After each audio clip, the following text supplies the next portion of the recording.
Thank you. I know doesn't seem like it's been over a month since we met. I was hoping we'd have more clarity. I'll share some things with you to get you up to speed, just kind of what the board has seen to this point. And then in the last 48 hours, the one house budgets have come forward, and obviously the federal stimulus went through a couple days ago as well. I think it was on the weekend, Saturday or Sunday, I believe it was. And I can talk a little bit about that. You know, when we first came into this whole budget process, you know, we wondered, would we be looking at $3 to $4 million a year in the hole? And I think that's, you know, why we formed the budget committee to be able to have some of those conversations. And I know it's frustrating we haven't had those because every time we turn around, we're hearing some different types of information. So I'm going to work us through a few things this evening. We'll have some dialogue, and then we're going to break into some groups at the end. So I thought I would just run through what we've done so far. We went over our vision, mission, beliefs, and guiding principles at our previous meeting, and I'm not going to go through those again. They are present. I believe they start on slide 4. Right here, 4 is our vision and our mission statements. They're at the center of everything we do. Our beliefs as well, and our guiding principles are also present. We also, at our last meeting, we talked about the roles of the budget committee and role and purpose. And one of the things that I think is going to be very important, and the feedback that we get from you is, you know, is going to be around how do we best share information with our community? What are the types of questions that you have, you know, with respect to the budget and how we're trying to work through it? This year is different than ever before, at least in my experience, because normally you get the executive budget and then that comes out in January, and then you can kind of plan on, here in Fulton, it's been somewhere between $500 and $650, $700,000 that you get when they go back through the process with the legislature and the with the Assembly and the Senate, and they get together with the governor and negotiate. The final budget comes out, and normally we find that we have about somewhere in that neighborhood of $500 to $750,000 more in our coffers, and we kind of know that every year. So we know if we have a $1.5 million budget gap, that we know we got to bring it down. We kind of depend on that, then we bring it the rest of the way down. This year it's a little bit different. And so I want to talk a little bit about that later in the meeting. So, but here's the roles and the purpose that we had talked about, and also why we're using a budget committee, and we're revisiting this process from 5 years ago. So just kind of brings us up to speed. As far as just some reports that you may have seen, Ms. Devendorf or Becky, you were at that last meeting. You had asked a question about enrollment and staffing status. We actually have done a presentation at the last board at the board meeting. We had done this, I believe this one was on 2/9, and so we had gone through that. These are our budget parameters. If you remember, we took each part of the strategic coherence plan areas, at which are leadership, literacy, instruction, social emotional developmental health, family engagement, and innovation. And then next to that, the board had identified some around budget parameters. So for leadership, it was we have to make sure that we secure long-term fiscal health. And for literacy, it was to continue our commitment to the Oswego County Literacy Initiative, and so on and so forth. And I'm not going to read each one of those, but those kind of, what it did was it tied everything back as our key parameters to our strategic coherence plan. And then in this document, and I won't go through all the slides, but what you'll see in here is our 10-year enrollments dating back to 2011-12, which is here on the left. And you can see we're 3783, and then you come all the way down to 2021, and we're at 3260. So it just gives you a progression of what our enrollment has been like over the last 10 years here in the Fulton City School District, from pre-K to K-6 to ungraded 7, 8, 9 through 12, and our ungraded. Also in that document, you can see our free and reduced lunch percentages, and you can see over time, 50% in 11, 12, 12, 13 down to 45. And then we can see it progress very steadily. Big gap between 12, 13, 13, 14. Then it kind of flattened out for a bit. Then we saw a little bit of an increase, and it's kind of leveled out the last 3 years, somewhere between 62 and 65%. And we're currently at 63%. So just gives you a little bit idea of our demographics. Other pieces in this slide were just It aligned where our different subgroups are, students with disabilities, are academically disadvantaged, and such. So that information is in those slides. You'll also find our live birth numbers, really allowing us to get some projections about where we've been over time and where we are right now with projected classes of kindergarten coming in. So you can see relatively stable with our kindergarten enrollment. You can see that it matches pretty well when you look at the current enrollment, the red line, and that's kind of neat because you can see the cohort that entered as kindergartners in 8-9. You can see how over time, relatively flat and been relatively stable. So they're sitting right here at right about 222, 224 right now. So, and they started off at 255. So they've lost about 30 kids in their class since they started. So that kind of gives you an idea. So that's what that slide is all about. And then also in here, enrollment projections that we used using Forecast 5 and the birth rates and such. And our staffing ratio has been very flat over the years. We've been very good about that. Our student teacher ratio, you can see back in a 9, it was 15.5, and now it's a 16.6. So over 10 years, we've kept it relatively flat. And then pupil expenditures. This was Mr. Mentor. I don't know if he's on tonight, but this was actually one of Zach's questions that he had sent to the group or in. And this one really is looking at per pupil expenditures, and the red is Fulton City. The blue is similar school districts in the state as definition, and then overall New York State general education. As you can see, Fulton has always been spent less per pupil than similar school districts for general education. You can see that over time, generally where we're at. And then we have it two ways for you. You had it in a graph. And you can also, if you're a numbers person, you can actually see the corresponding numbers at the bottom of the chart.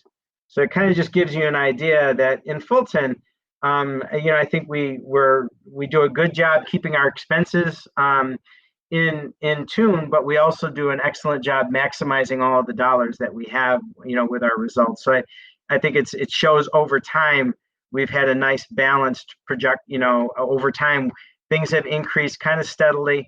But we've also kept an eye on where we're at in comparison to other districts as well as to ourselves. So I think it's a good slide, and it just answers a couple of the questions that we had about per pupil.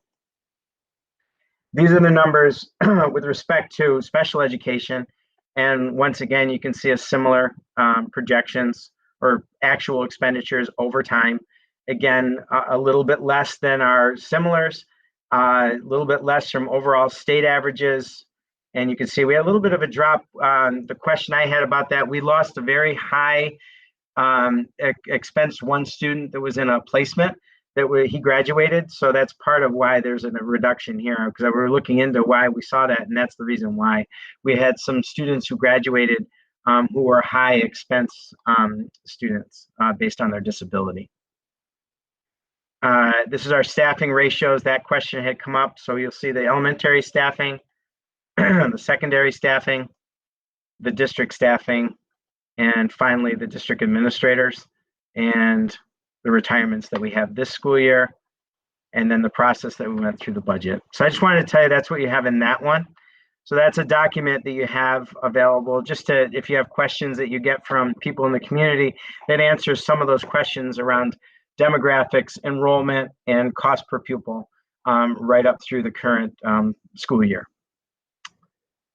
We also have shared the tax cap this year. Just to give you an idea, we've shared that with you as well as one of the handouts that you received. What this explains, and Kathy jump in, but our maximum tax levy limit this year is actually before exclusions is 3.04%.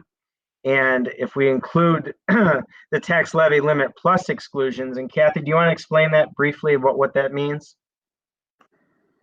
Yes, the exclusions that we have are for the capital levy, and that's because when we've done capital projects in the past and we've gone out to the voters for a referendum, excuse me, and the voters have approved a capital project. What they also approved was the tax levy, the individual taxes that go along with financing that construction project. So we're allowed to take those dollars that it costs us each year to pay for those debt payments on past capital projects, and because that shouldn't be part of the regular levy. So those are so basically it's the difference between what we have to pay as a debt service payment and the state aid that we receive on those payments. So this year, and sometimes it varies based on timing of a project and when the aid flows. So this year we would need to cover $223,000, and so that's why we're allowed that additional amount of the levy, and it's about 1% of what our current levy is. That was a long answer to a short question. So. Yeah. I don't want to spend a lot of time. There's so much information here, but I just wanted to make sure kind of what the information that you had. This was a document that we shared with the board and on the 23rd of February. What this is our 21-22 preliminary budget versus our current 2021 budget and what the change is. And if I slide to the bottom, you'll see that our roll forward budget that we started with on February 23rd was a 3.9% increase.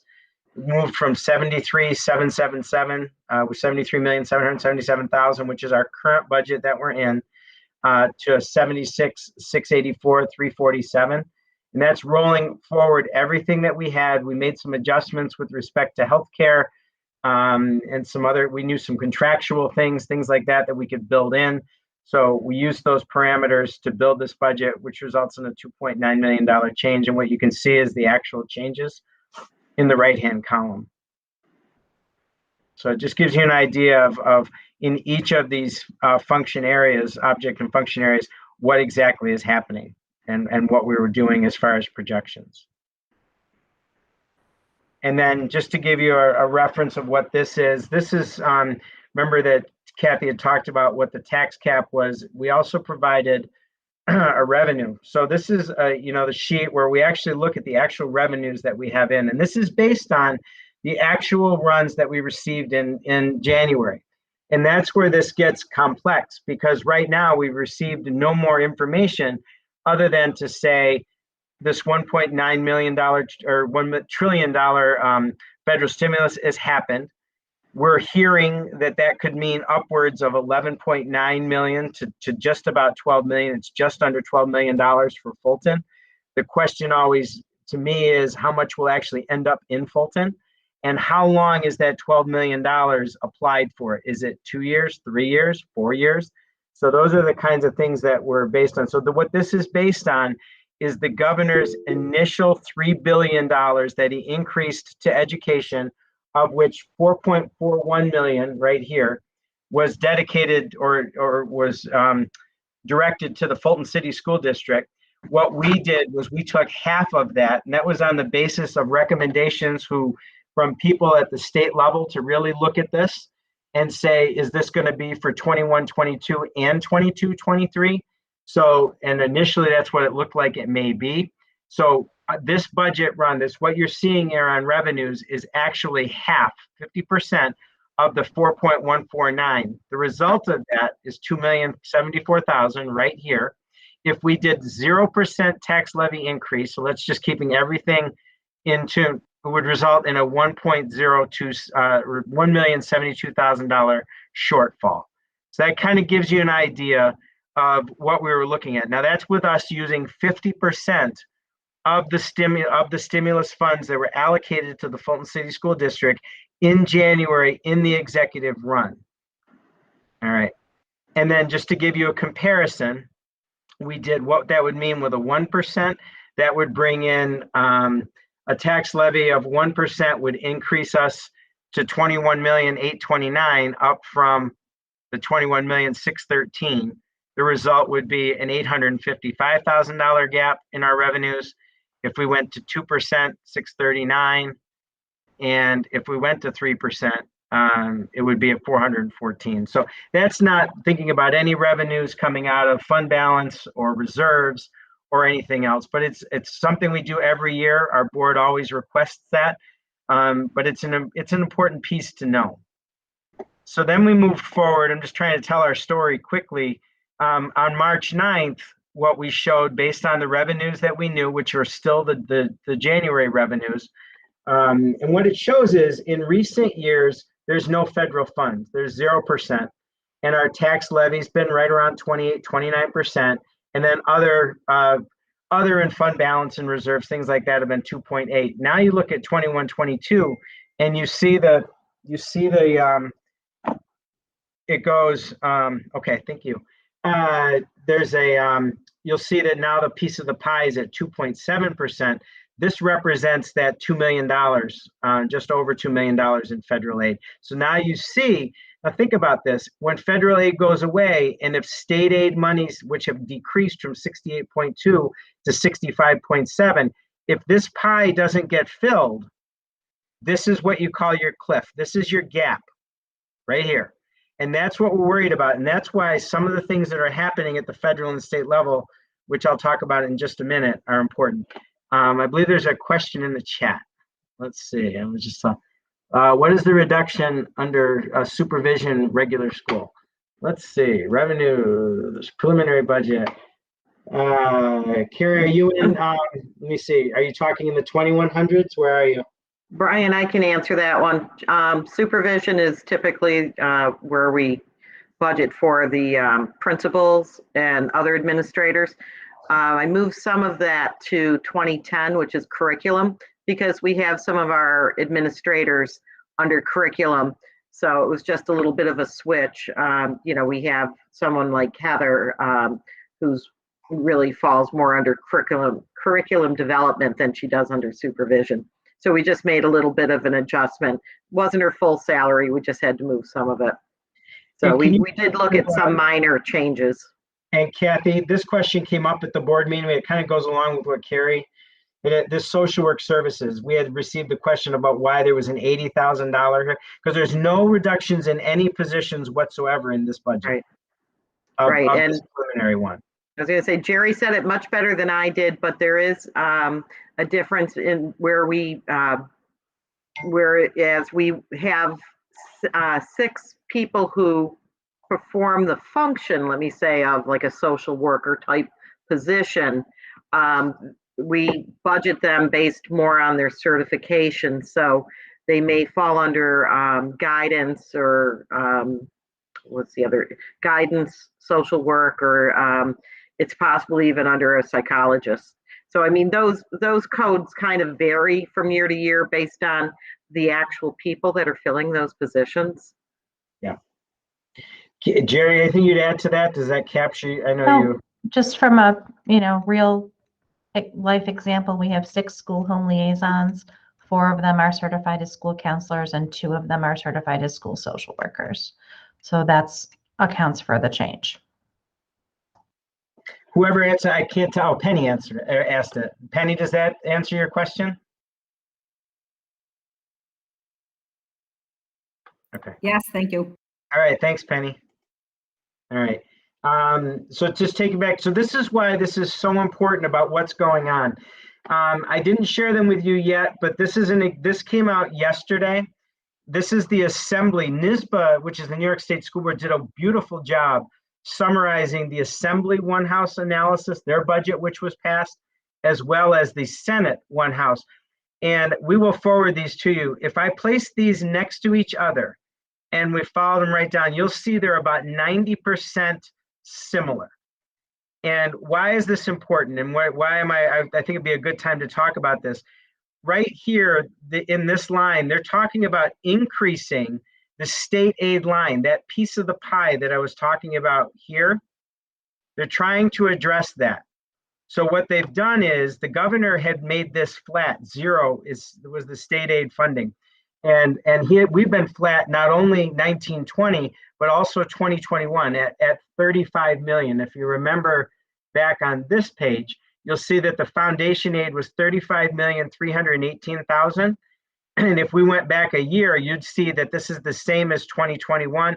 And if you go back to, I believe, 1920, we were at 35 million. We have been flat for a couple of years now. So this is an important piece to know. So if this stays flat and the funding goes up, and we're a district that is 68% dependent on state aid, that flat number is not a good thing. We need that flat number to go up each year. It needs to go up incrementally. If we see on average, and I'm going to ballpark it, and Kathy chime in if I'm inaccurate, but for us, if we saw about 1.2 million a year increase, that would work pretty well for us. What is exciting about this, for the probably fourth or fifth year in a row, but this year there's a lot of things going on at the state level. Both the Senate and the Assembly are both saying they want to add $1.4 billion, which brings that number up in the state to 29 billion. That now raises that 35 million up, which is what we want to see. That's important. The Assembly also accepts the 3.8 billion in the stimulus funds. What we're hearing is this is above the executive's flat funding. This is really important because this is going to be essential for us not to have a fiscal cliff in a couple of years. This to me is probably one of the most important pieces of this budget. And the other piece is that they talked about the federal aid and the $3.8 billion dollars, and they're not enrolling, that's not included in this. So we're hoping the new President Biden money, the American Reserve or the Rescue Plan, is not a part of these Assembly One House budgets. So it's going to allow us it gives us the buffer. That's why it's so hard right now until we know what those numbers are. But this is great news.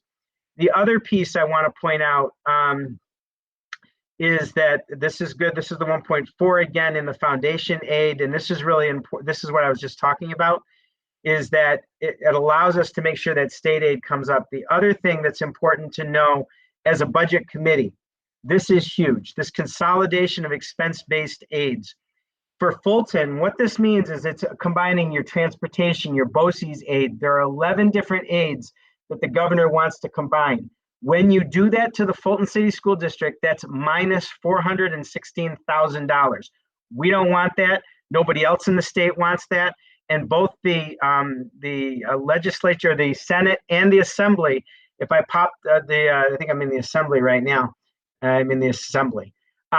You would see they're identical. They're both saying they do not support the consolidation. So that would mean $416,000 back in the coffers of the Fulton City School District based on the runs. So again, a good thing.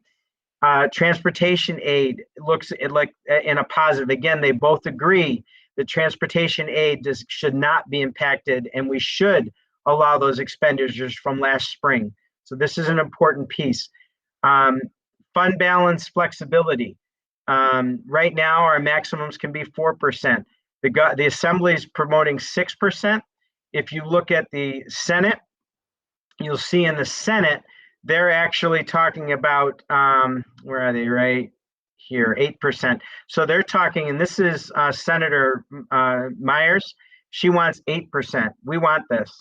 We want to be able to put those stimulus funds in so we can build and make sure that we don't have no issues in the next couple of years. So this is an important piece for us. There's an entire retirement incentive that's coming out. The other one I wanted to draw attention to that's extremely important to Fulton is this one. And this is one that's been in here 3 to 4 years now. This is the building and transportation aid forgiveness. It's in the Senate and the Assembly. They both have supported it 100% the last 4 years. The governor has vetoed it. This goes back to, we're one of those school districts that had a filing error about 5 years ago, with respect to our transportation. And they've been talking about doing a garnishment that hasn't happened to date. And what we're hoping happens that this transportation aid forgiveness goes through. The good news is, once again, as part of the bills. So I've thrown a lot of information at you, and I'm talking way too much. Do you have any questions to this point in time? Brian, I don't have a question, but I'd like to point out a couple of things because I'm sitting here listening to you and getting very excited about all this money. Yep. I know that there's a reality about all this money. Yeah. I just want to make sure that we don't lose sight of the fact that we've been worried about our STEM programs that they're expensive. Yeah. We have some things that we do that we've been worried about hanging on to because of the cost of the programs. Yep. And so what this will do is help us maintain high quality programs for our kids that we've been sweating in case money went away. So it's not like it's just a windfall of money and we can go out and do a lot of stuff, or even, Well, you can see, I think Robin, you bring a great point up. That's why we went to the half of the allocation from this year's federal monies. And then with the idea that, we'd have 50% to put forward, then we could look at, do we need to make any revisions? Are there ways that we could reduce our budget at all? At the same time, we could look at tax cap and tax levy, and coupled with reserves and fund balance. So we've done a good job the last 2 years not touching the fund balance and reserves and building those up.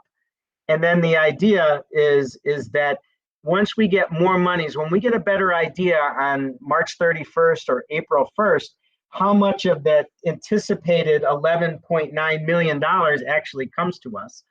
And then how is that dispersed over the next 3 to 5 years? I think that those are the questions that are really important. I think this is a year where, you're going to see some districts are going to take the whole thing and just spend it in 1 year, and they're going to have a problem a year from now. Then they're going to have to dip into all of their funds and reserves. And for most school districts, their reserves and fund balance will last them about 2 years.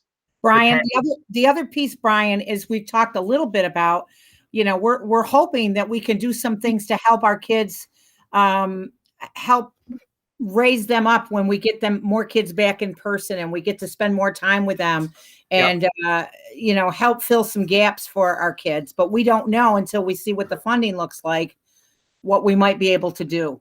Yeah, and Robin, that's a great segue. So these are our accomplishments and priorities, and they're on page 10 probably of your documents. So our coherence overview is on page 9, which just really highlights the key elements of our strategic intents of our strategic coherence plan. The next page, I had added a slide, so I think you are one less than I am.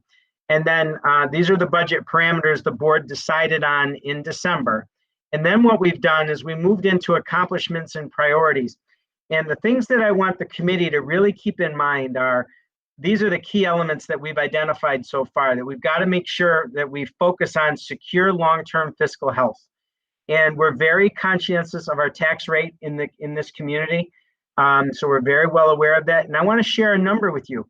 Over the past 4 years, so if we look at the 4 years since I've been here, the 4 years that I've been here, we've increased 4.1% or $2.98 million. If we looked before that, we went up about $5 million in the preceding 4 years at about the same percent, and a little bit greater percentage, it was about 6%.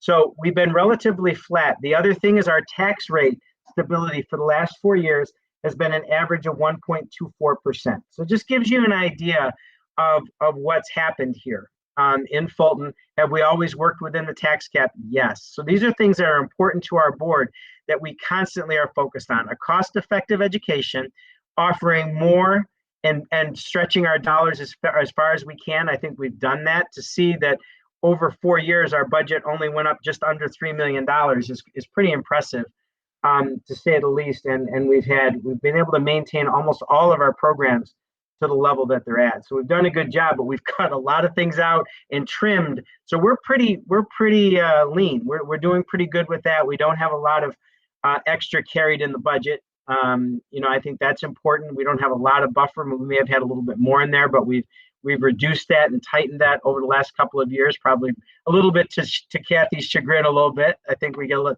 tighter and tighter. But I think it's important that we learn that we want to make sure that we focus on data, that our PLC structure we learned was really powerful for us this year and important. It's something we've got to make sure that we continue that co-learning and that shared accountability amongst all of our staff. We learned that this was important during COVID. In fact, we got stronger during COVID, I believe. And I think it's something we've got to figure out, how do we make sure we keep the rudder deep on that?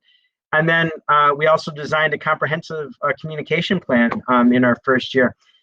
Robin had mentioned we had done a ton of training around letters, which is our language essentials for teaching reading and spelling, and we're seeing that in our classrooms each and every day. So that's been absolutely amazing. But one of the things that we've got to focus on, I think it's on the next page, is to design and deliver a strong instructional program that is responsive to students and teachers' post-pandemic needs. This is probably one of the most important elements of things that we've got to build into this budget, that we make sure that as we transition kids back in, that some kids, it's going to be over a year and a half before they've ever stepped foot in a school.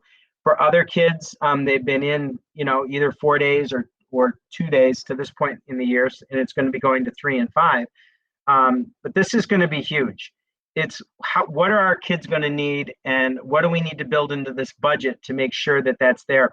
One of the things that's noted in the stimulus bill, if we were to get the 11.9, the number they're tossing around is 2.3 million has to be allocated towards reducing the gap, they call it, and reducing that learning loss, that social emotional loss, all of those different pieces of gaps that are anticipated that may come in. And we will have a range from kids that have no gaps and they've continued on to kids with larger gaps than we've ever seen before, and everything in between.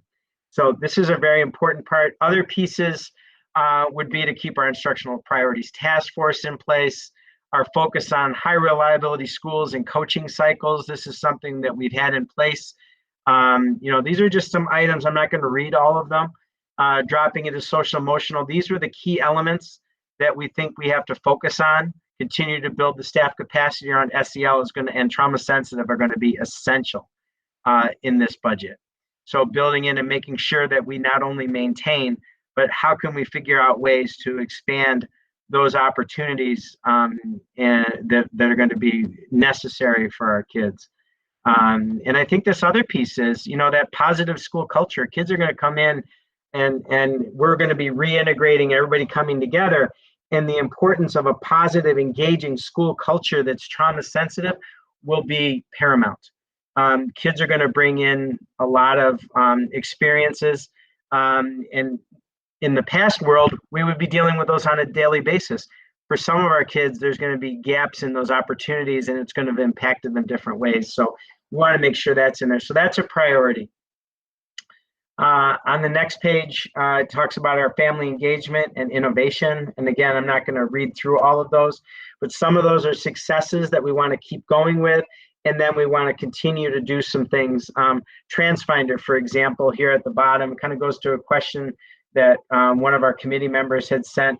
When we added time to the high school in January, at the end of January, early February, we actually did use TransFinder unbelievably well. We started from scratch, and what we did was we separated the routes for junior high and senior high. We ended up finding opportunities for cost savings there and efficiencies.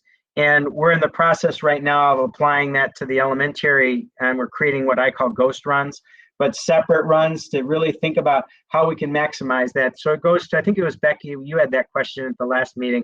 And so we're really laying a lens on that pretty tightly.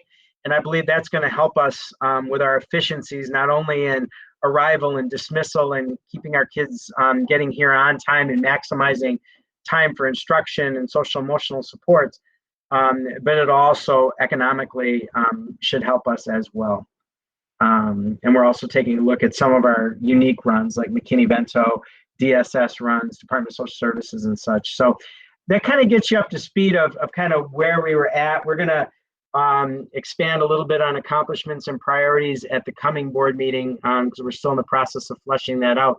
But I think, what I want to say is I think we're at a time where the next couple of weeks will be pivotal. Once we get those runs on April 1st and 2nd, we'll have a better idea. We know we're starting with a 1.2 million if we don't create anything new and we don't take anything out other than some of the adjustments we made to be able to do that.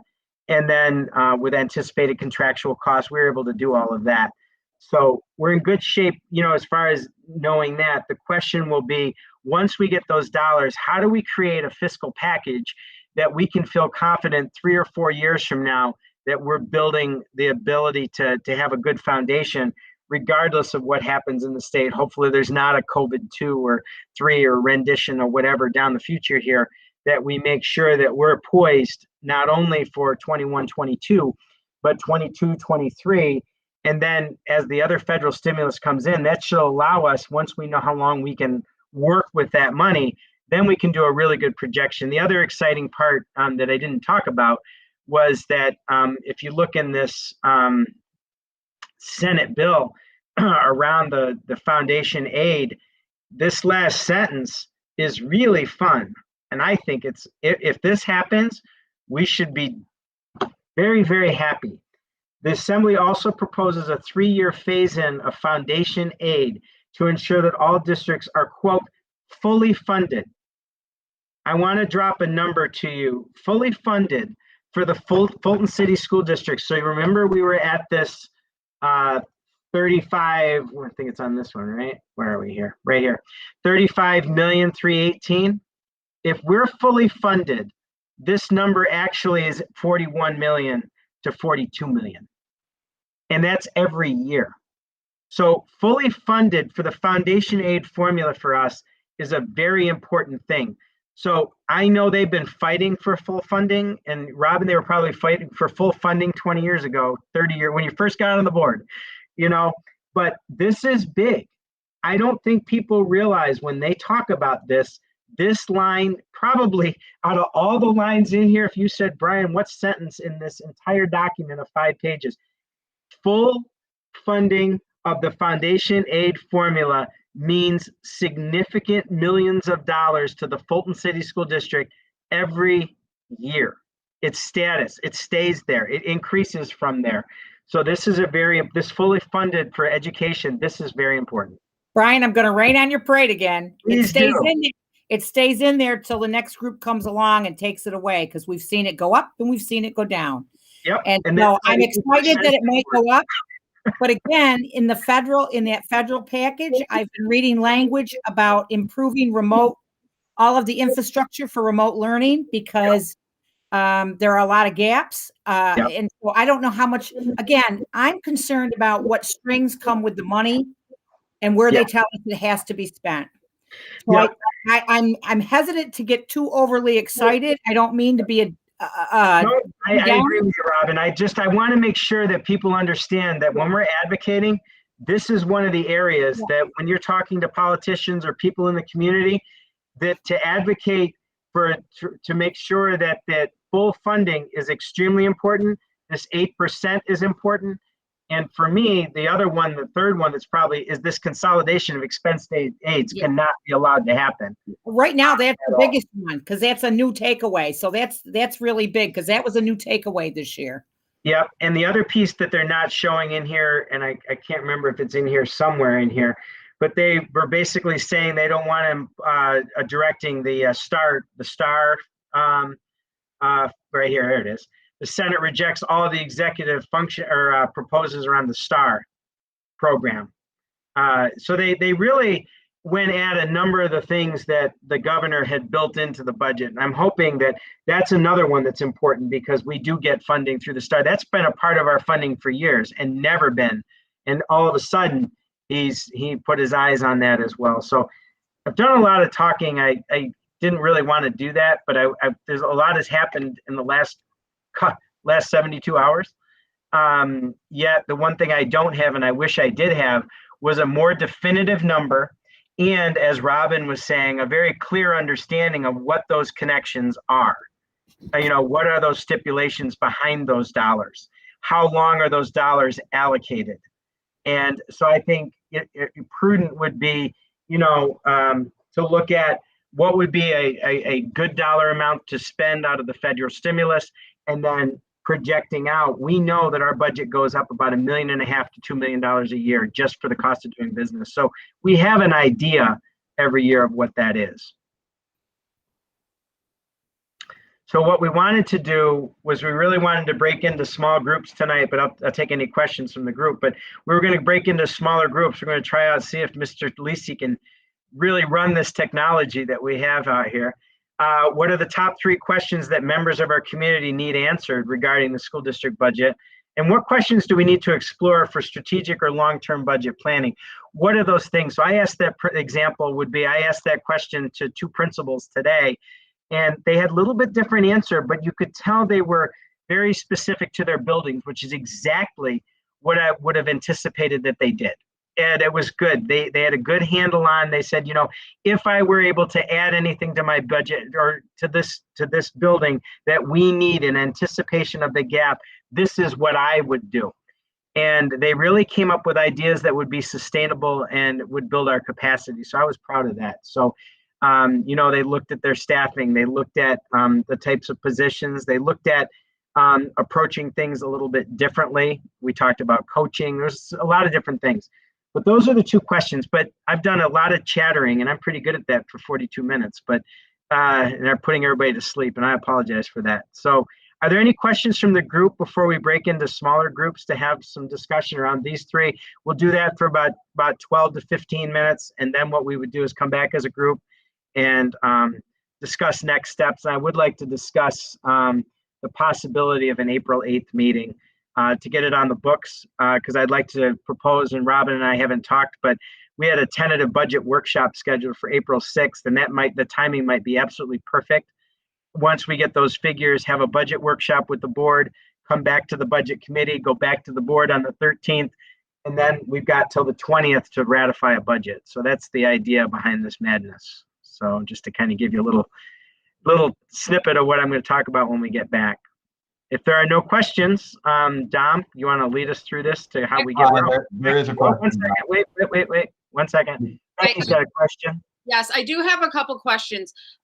Could you give some information on the cost of maintaining Erie Street School and how the district is currently utilizing that building and what the long-term plans are? Yep. And on a similar note, what is the building utilization right now of the Ed Center? I know we are renting it out, but what are we using the Ed Center for as far as district services and programs, and what is the long-term plan for that building? Okay, so great questions. The cost of Erie Street, we've done some things around the heat and some other kinds of things. We brought that down. We're spending right around $25,000 to $30,000 to maintain that building. That was around 50, so we've been able to bring that down. The plan is we've had a couple people looking at that, you know, to possibly purchase it. We had a review done. I guess it's not an audit. We had them come in and they actually did what it may be worth. They did some estimates on it, things like that. I have been in contact with the mayor's office, and I'm following back up around her. She had given me a couple of names to contact, although neither one of those names recently came into fruition. They've never followed through on wanting to come to actually see the building. The idea was these individuals wanted to purchase the building, and we're looking at senior housing, and that's something that they were pursuing. The other things that we're looking at, there are some possibilities that I would like to see an exchange with the city that we're exploring. Possibly that might be a way to get and do a little bit of an exchange that would help us, perhaps. And so those are 2 things for that building. As far as the Ed Center, we bring in both the 1st and 2nd floors are being utilized by BOCES. I believe when we added the 1st floor to them, we brought in an additional $150,000, I believe, in revenues. Part of that rental was to address the transportation issue, trying to bring some additional revenues in. So we did that, and we also rented out Volney 4 classrooms to the tune of $50,000 a year to Volney, 4 rooms in the back wing that are rented to BOCES right now. So part of it right now, it's a nice little revenue generator right now. It brings in a couple $100,000 a year in revenues. Currently in that building, we have food services are located in the lower level. Our transportation and facilities management offices are located in that building. And then we also have our central receiving, of which I guess if you call it central receiving, that's where we have a storage area there where tractor trailers come in, and then we bring our paper and all the other large types of orders come in through there. All of our cleaning supplies, such, come through there. So if you're on the one side of the building, there's actually a ramp that goes right down underneath the building, and they could come out with skid loaders and bring in the large pallets of things. So that's what's presently there. right now, the idea is BOCES continues to look for space. So I think we're in good shape right now with the Ed Center and what it's being utilized for, and bringing in the rental monies is a good use right now, Becky. But I think obviously, it's something we'll continue to watch and watch our enrollments as a district as well. Right now they flattened out a little bit, but they're still slowly eking down. Does that answer your question? Is that okay? Yep. Thank you. Any other questions before I turn it over to Dominic? Mr. Lacey. No problem. So I'm going to, you'll see a prompt here shortly that'll ask you to go into one of the breakout rooms. So I'll hit that now and just go ahead and click.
Although we lost track of time, so I don't know what your group's like. Hey, Nick, how are you?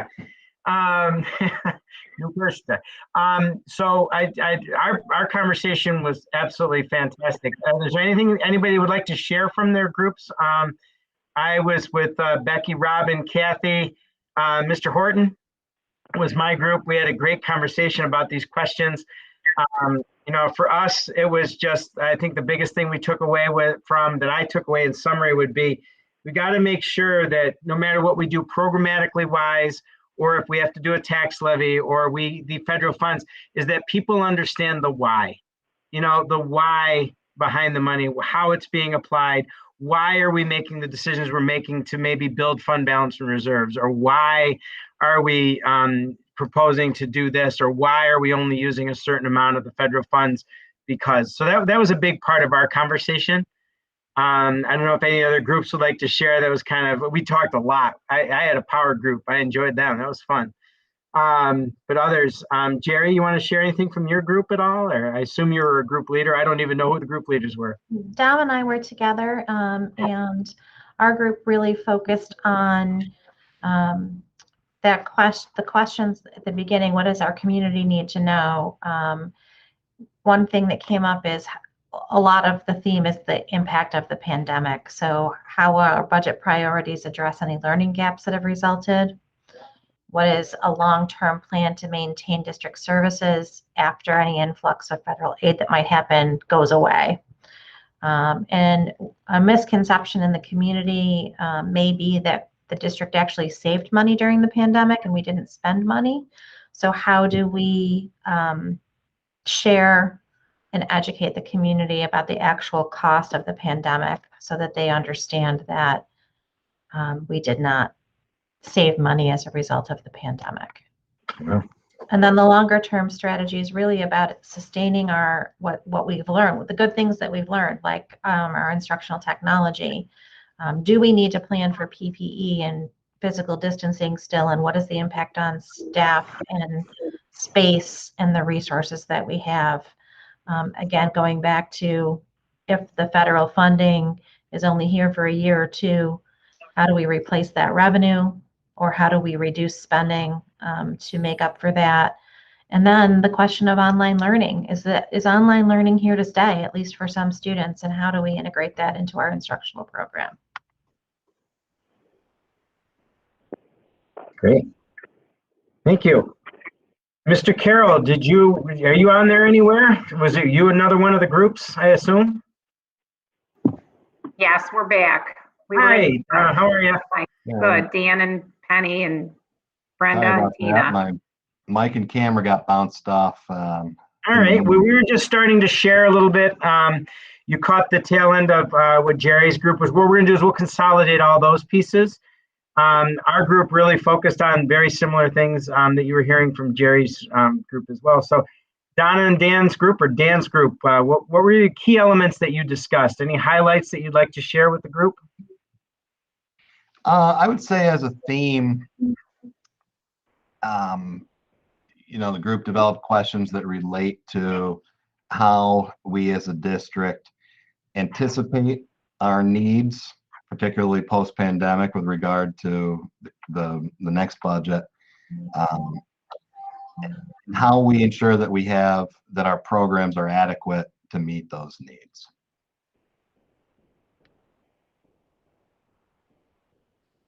And, the bottom line question from the community standpoint, how much are taxes increasing in specific scenarios and with specific examples. Okay.